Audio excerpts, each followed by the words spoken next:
Welcome to the Stories Are Soul Food podcast with your hosts, Brian Kohl and best-selling author, N.D. Wilson.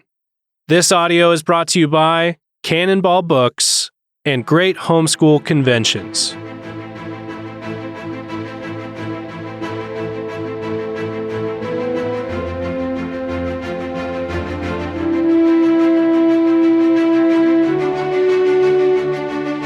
Here we are, Stories Are Soul Food, episode 23, I believe. Nate is primed and ready to go. I'm ready. I'm fresh as an overnight daisy. Yeah. Which can be pretty fresh, I don't think daisies go bad. I don't even know what an overnight daisy is, but that's how fresh I'm feeling.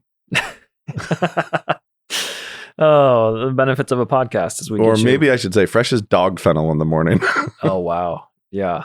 Yeah, I did a lot of writing last night, so I am not necessarily focused. Let's see how well I do with my words today. That's perfect. We're excited to see what your opinions are on the first book of the Space Trilogy while we're waiting. Space Trilogy Day starts now. Yep. So we're talking Space. Just out of the Silent Planet. Well, that's going to be hard. I know. I remember one of the most interesting things that I heard you talk about as far as, well, for one, people make fun of us for calling it the Space Trilogy. Why? They say we're supposed to call it the Cosmic Trilogy because Lewis didn't like the word space. It's the Space Trilogy. But we will be referring to it as the Space Trilogy. We will, because that's what it is. Also, the other thing is when he made his little deal with Tolkien in the pub, the deal was, hey, Tollers, you write a time story. Some other time, I will write a space story. So here it is. It's a space story, people. You didn't say, I'll write a cosmos story. That would have been pretentious. Yep, that would have been terrible. Yeah. But about Out of the Silent Planet, book 1, the first of the Ransom trilogy. We're coming up with other names for it. Yeah, even that's dumb. I love Ransom as a character, but given that his name was a change made at the last minute, it's hardly the Ransom trilogy. What was it before? Unwin. Oh, okay. Early drafts. Unwin. Yikes. And then Lewis had to submit it to publishers, and he was submitting it to Unwin and Sons, Alan Unwin, and he thought, that's dumb. So he changed it to Ransom. So he changed it to Ransom for that submission. A fortuitous change. Yeah, much better. Yeah. Well, so I'm okay with the Ransom trilogy. That's fine, but it is kind of funny to call it that, especially because Ransom.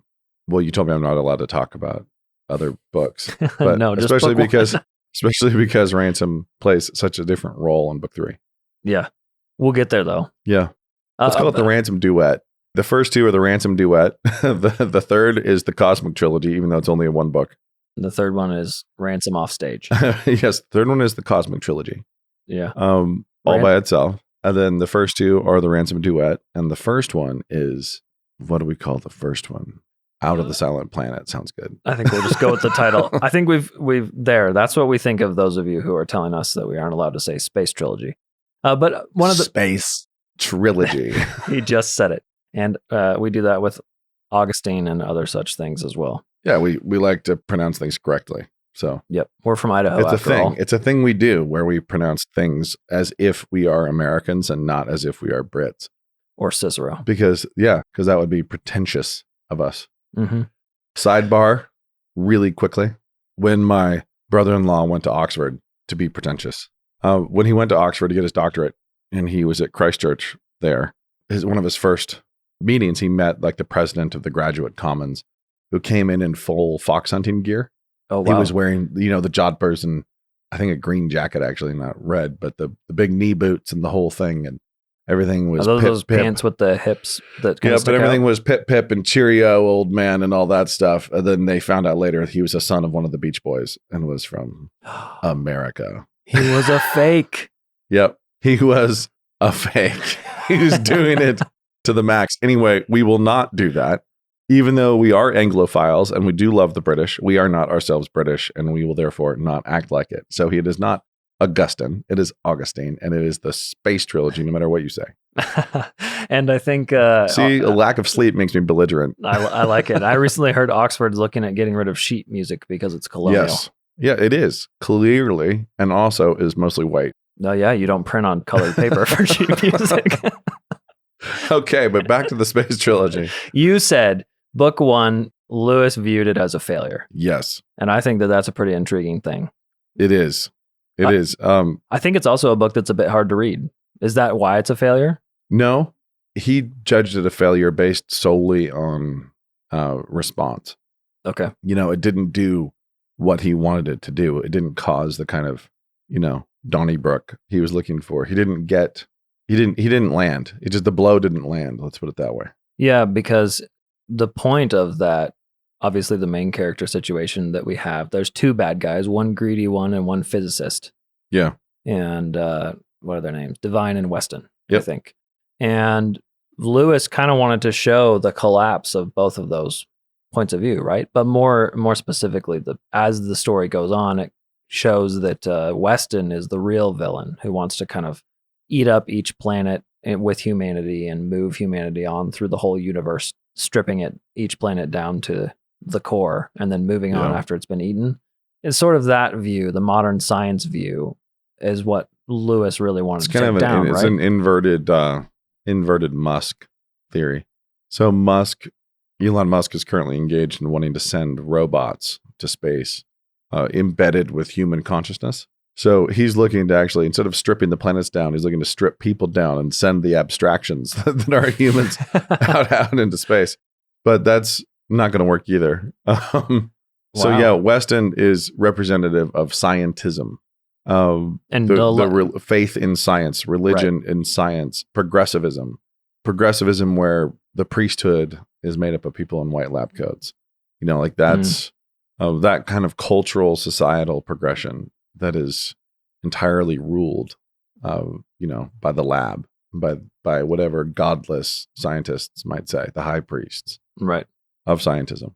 And he explored that theme more and more effectively through the entire trilogy. But in the first one, his real goal was to write from a mythic framework of the fall.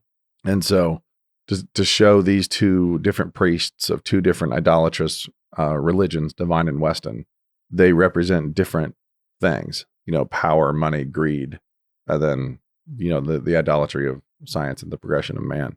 Those 2 priests, and then this poor captive Ransom, who's a linguist, right? Yeah, a linguist, once named Unwin, but he gets swept up in this experiment and he gets taken away in a very cool ship, kind of retro, hokey, awesome. But they go off to Mars, Malacandra, and they discover life and engage with life, and they see the effects of the fall and of sin and of the war in heaven, even there where there was no Adam who fell. So there's kind of it's Lewis's vision of what combat and fighting would be like prior to, death had entered the cosmos, but death had not entered as a form of guilt, as a consequence of guilt. Right. So you still have the Hrasa fighting those big shark things, right? So death could still happen. And they are killed, they're killed by men too, when they arrive, when Weston comes. So, but the real point was he wanted to build the framework around the concept of a fallen planet, a fallen race and the fall of man. So this is right. Hence the silent planet, right? This is built on the Garden of Eden as truth. And so man is fallen, the war in heaven is real, and Earth has been banned from the music of the spheres in kind of a real way. It is silent. It is not allowed to speak or sing into the dance that all these other planets are involved in. Yeah, the thing that fills space. Yeah, so Earth is corruption. Earth is currently under quarantine, and legitimately so. Not to tie into our current events. I know. Yeah, we won't go there. So he wanted to write this story, and he wanted to kind of build off of the mythic framework of the story of the fall and the war in heaven, and that's why it's a silent planet. Right. So Earth's leader, the Thulkandra, the angelic figure. Yeah, the angelic babysitter for Earth. Right. Is the one who fell. Yep. And then man fell. So it's a combination. So the bent one, the fallen angel who was ruling over Earth, Lucifer, but is only referred to as the bent one. And then you have the fall of man. So man's corruption as well. So the reason why I was a failure to him, and I wrote my undergraduate thesis on the Space Trilogy back in the day, and I'm never going to look at it because it was probably awful. So, But in your memory. so I remember a few things, but it is, I don't have a delusion in my memory about it being good. The title is fantastic, but Do share, right? I mean, Mr. Boltitude Meets the Gods was the name of my thesis. But it's things I learned back then. One of them was that Lewis thought he'd failed with Out of the Silent Planet. And he was trying to write a dime store, adventure novel, but one that was built on this mythic framework, et cetera. But I think the number is 60 of 60 reviews he got from critics of that book. Only 3 picked up on the fact that he was using a cosmic worldview that was not entirely his own. And one of those said that he lacked conviction in it. Like, ouch. Ouch. So the Christian worldview, which he built his life around, this person said, you lack conviction. He borrowed this from wherever, but doesn't appear to really, believe it, sell it. He's not really buying in effectively as an author, which is even a lower threshold than buying in as a human. So anyway, he was frustrated by that. And that is why he then wrote Paralandra. So, which we're not talking about today. At all. So Paralandra was his attempt to rewrite the story, the mythic story. So he didn't see the series as being book 1 and then the sequel. It was book 1 and then try again. And then the big close with That Hideous Strength. So he revisited mythically and typologically revisited the same exact story in Paralandra, even though we could look at it and say, but it's a totally different story, which we will say when we get to it later on in its own podcast. But it's totally different, and yet it's coming from the same mythic framework. And once you've read Paralandra, or as I've heard it said, Paralandra, Paralandra, by people who wear riding boots, even though they're the son of a beach boy. Right. Paralandra. Once you get there, you can't miss it. Right. Lewis has basically said, fine, it's going to be all capital letters and megaphones from here on out. So that means in Out of the Silent Planet, people were distracted by the otters and the sorns. The spaciness of the story. Yeah. Gotcha. So they thought, oh, this is just someone trying to come up with kind of an interesting idea. A new alien story. Right. As opposed to a fundamentally human story. Yes. And is a fundamentally human story built on the narrative of Genesis. Yeah. Yeah, like that's right. And the medieval cosmic worldview. So, which is the idea that all the spheres are working together. It's not some hierarchy. The entire cosmos being built on love, a hierarchy of love and obedience. Right. As opposed to our which is our view of Earth being the only thing that matters. Yeah, and everything else being quiet. Yeah, he was kind of rebelling against that, he was rebelling against a spiritual geocentricity, which is kind of funny. Right, because all of us are heliocentric scientists, are spiritual geocentrists. Yes. Yeah. Do we need to break that down at all? Probably no, not, I think we did it. We touched it and we're running on. Okay. We are now rounding second base. We touched the base clearly, and we don't need to belabor.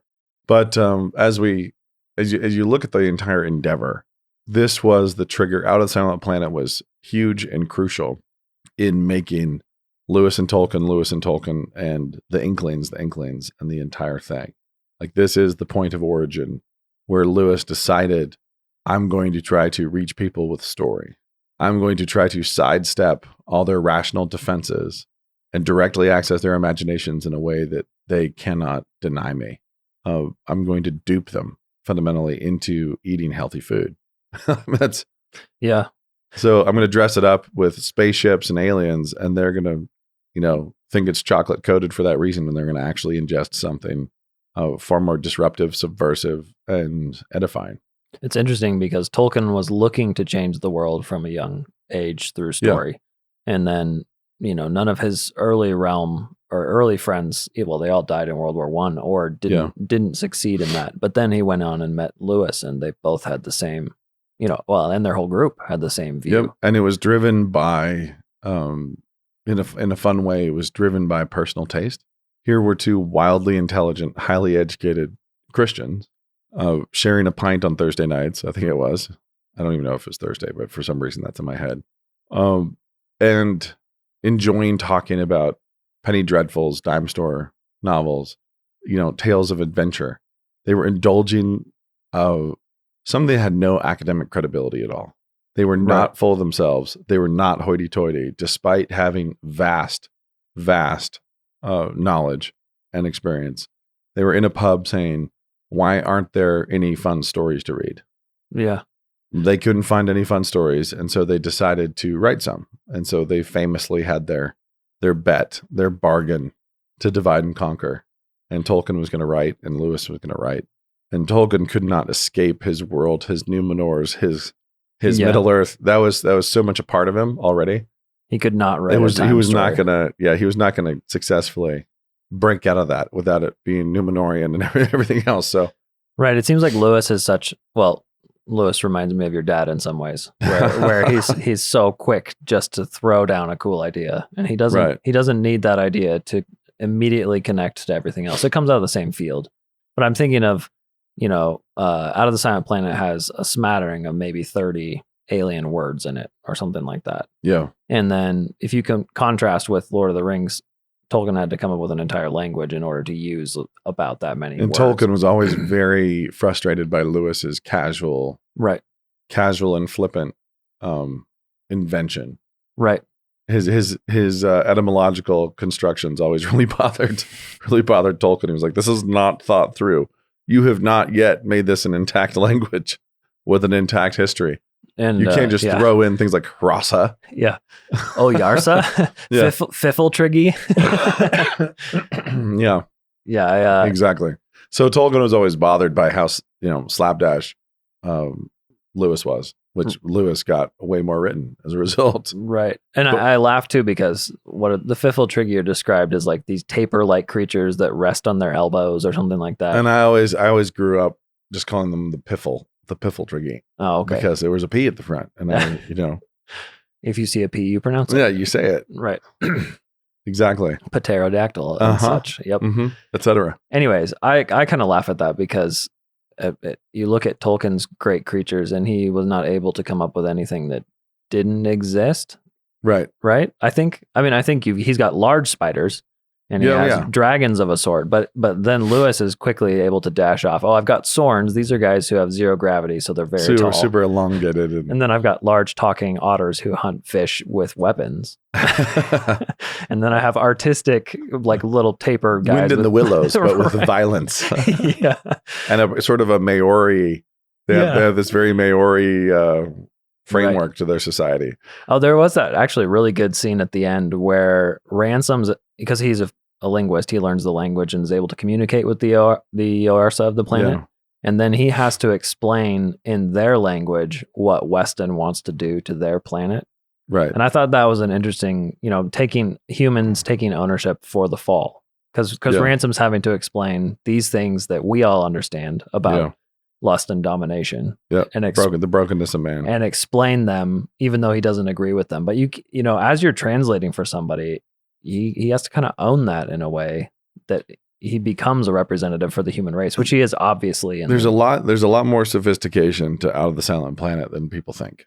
They think of it as like the skinny first book when Lewis was still kind of finding his legs. And it's really fun. It's a really fun book. And there are depths wherever you scratch. There's philosophical and theological depths all over the place. So it kicked off very importantly this, the fiction quest of Lewis and Tolkien. But also, as part of that, and as part of Lewis's overall journey, it kicked off what I think is his best work. So I think Narnia is great. Which one? Are we talking one of the duets? Or are we talking the? No, I think the whole thing arrives at the end of by the end of the trilogy. I think Lewis is doing his best work as a writer, as a novelist. So it's not the first one. It's kind of interesting because we'll get to that hideous strength, but the first book is the most juvenile in some ways, and still excellent, and still fun, but leads to really, really towering genius by the time he's done with the story. I just recently reread The Lost World by Conan Doyle. Yeah. And I think it provides a really interesting counterpoint for Out of the Silent Planet, because I loved The Lost World when I was a kid. Okay. But when I reread it, I thought, wow, this is so packed full of scientism and the whole desire for evolution and this weird sort of European first, even though they're trying, Challenger I hated him as a main character, even though he's Conan Doyle's hero. But I thought it was very interesting to watch Conan Doyle write a story about scientists going to this place and kind of making fun of everything they see and killing it and tagging it in a weird way, as opposed to watching in Out of the Silent Planet. I liked how Ransom is kidnapped and brought along. Yeah. And it just created, you can watch someone who's extremely good at adult fiction, Lewis, versus Conan Doyle, who felt like he kind of peaked with the mystery story, Yeah. And I thought it's interesting to compare those two stories because The Lost World is all about scientists and science as the hero and the bravest thing you can imagine. Yep. And you think right now we've kind of wandered from that strange mistress scientism, while at the same time not. Like it's like a horrible marriage. We're linked up to it, and many people hate it and ignore it. But it is a bully. It is dominant. But at one point, it was seductive. So scientism no longer has the kind of seductive power that it once did. And you think about the wish fulfillment of eugenics. Yeah.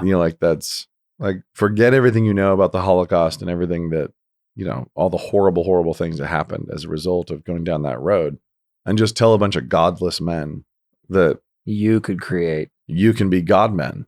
Right. Like that's the fundamental lie there. You get to be God men. You can remake man in your own image, and you can almost infinitely refine him.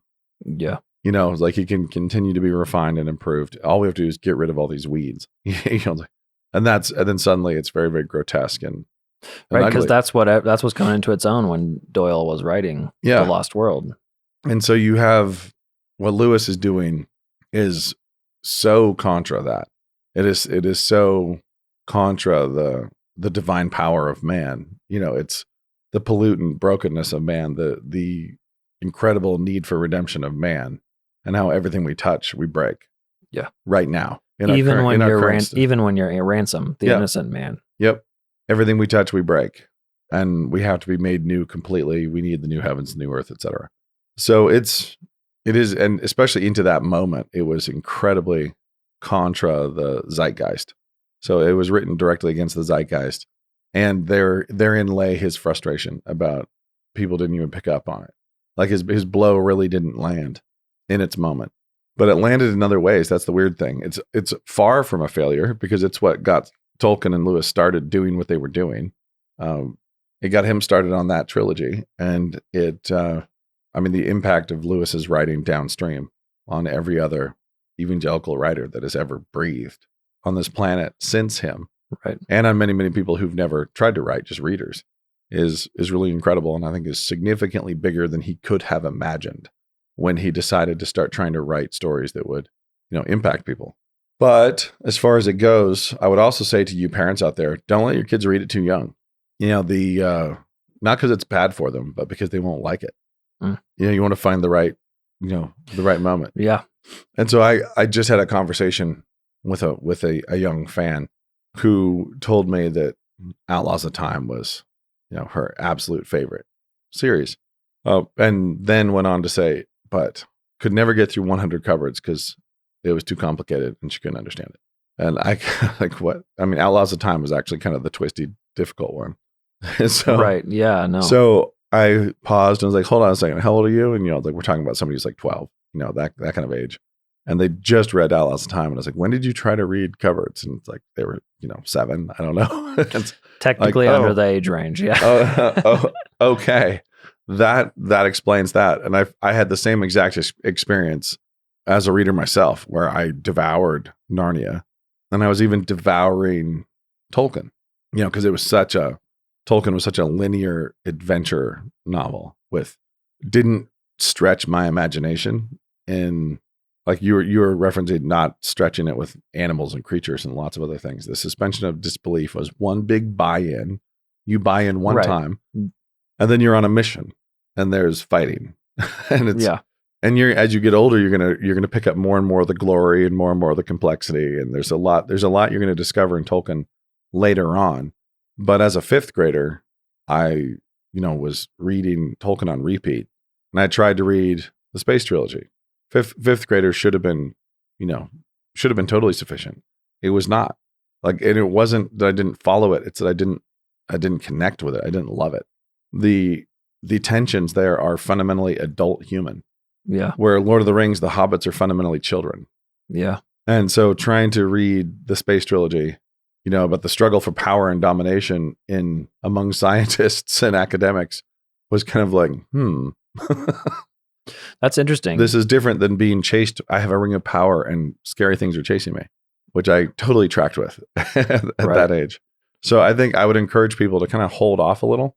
Like, don't force it. If your kid picks it up and goes for it, don't ban them from it. But, it's going to take a little bit more, and you can end up with kids, who still think they don't like it when they're in their 20s and they haven't revisited it because they were 11. They love Narnia and they picked up the next Lewis book and it just didn't. Whoa, what's going on? Yeah. It reminds me too, if you look through, we've talked about what makes a good character. Yeah. What is Ransom what is he trying to learn? Because he's not a static sort of viewpoint. Sometimes I think when a kid reads Ransom for the first time, they don't see any problem with him. There's nothing he needs to do differently. But I think as an adult reading Ransom, you will feel the sorrow of having dragged Thulkandra out of itself onto Malacandra. Yep. There's culpability of just being a contaminant. That he has just brought his brokenness out into a perfect, a more perfect world. Right. He has brought that contamination. He has responsibility without having made a super binary, clear bad choice. Right. So, and I guess the closest one would be he should have gone to talk to the Oyarsa of Malacandra sooner. Yep. But even there, it's a situation outside of his control that he's having to act inside of. But no matter how he acts, he taints. Yeah. No matter what he does. Right. He's making it worse everywhere he goes. And that burden is very adult. It does feel very adult. Yeah. And so you have that versus Magician's Nephew, where it's like, don't ring the bell. Right. I'm going to ring the bell. Yeah. I put on the ring and disappeared. And then I'm going to grab my friend's arm and twist it and kind of hurt her a little bit and ring the bell. Right. Or don't put on the ring. Yeah. Yeah. I could sing a little Flight of the Conchord song about Frodo. Don't wear the ring. I know it's very tempting. For simpler times. We could just. So that's part of the genius of Tolkien. And that's great. And that's the genius of Narnia. But there's no flaw in the Space Trilogy. It's a different meal for a different time. So I think I tried it in 5th grade and was bummed. And somewhere in early high school, I was restless, trying to find something to read. And it's like, oh, fine, I'll do that one again. It was boring. Right. And I remembered it as boring. Me too, as I remember just being surprised all the time. Like, oh, weird. I didn't know that was going to happen next. Yeah. Yeah. And so I read it slightly older and adored it and ripped through the next 2. And that hideous strength changed my world. But it was dependent on the gateway, the doorway of Out of the Silent Planet. So, right. View those as early chapters. But anyway, this is to say, if your kid is 11 and picking up Out of the Silent Planet, maybe find them something else. Yeah. Or read it aloud to them or listen to the audiobook. And I found that actually is more effective. Like my youngest has really enjoyed listening to the Space Trilogy, but would absolutely stall out and not get anywhere trying to read it herself. Right. So anyway, that's my thought on timing for that. Don't ruin it by having people read it too soon. This is incidentally something that happens in education all the time. When you get into families and communities and schools where people say, we want it to be rigorous. We want rigorous education. Right. What does that mean? It's like, well, that means this other school's having 10th graders read Moby Dick. So we're going to do it in 6th grade. And it's kind of like, just stop. Right. Or this is pet peeves as well, but people who think they're educating their kids well because their kids are studying Egypt in 1st grade. Right. And yeah. So we've loaded up the difficulty and we've moved it younger. Right. As not necessarily a sign of health or the path of wisdom is not there. Or of rigor even. Right. It's just that person, that poor little buddy trying to get through Moby Dick or studying the timelines of Egypt in the first grade or whatever it might be, right, is just sitting under a pile of dirt. They don't comprehend, they can't integrate. Like it's not there for them. right. They're not going to love it. They're not going to love learning. They're not going to love the entire experience. So if you want your kids to love Lewis as I want your kids to love Lewis, and I, yes, hold off a little on Out of the Silent Planet unless you are reading it aloud to them while they eat ice cream. You're going to have to actually make sure that right. It's in a Pavlovian kind of way. It's actually associated with joy and right, pleasure. and explain it, enjoy it. If you're heading into this ready to go, I think that's actually probably what we should tell everybody too, is you all probably need to reread Out of the Silent Planet. Start with that. All of you read it. Yeah. Homework for next week. If you could have read Out of the Silent Planet, that'd be great. Although, do we have them read Paralandra now, so they're ready for the next one? No, no. I guess we don't. That'll take away our pleasure of assigning it then. Oh yeah. Yeah, so we will discuss further Space Trilogy things later on.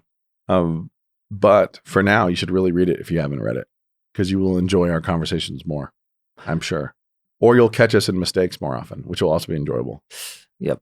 Or realize how hard I struggle to say Oyarsa. Which is why I didn't say it. You'll notice. Yes. That's a good place to end. Because wisdom. Wisdom. Alrighty, this is Stories Are Soul Food. And people are abbreviating this now. SASFA? S-A-S. SASF.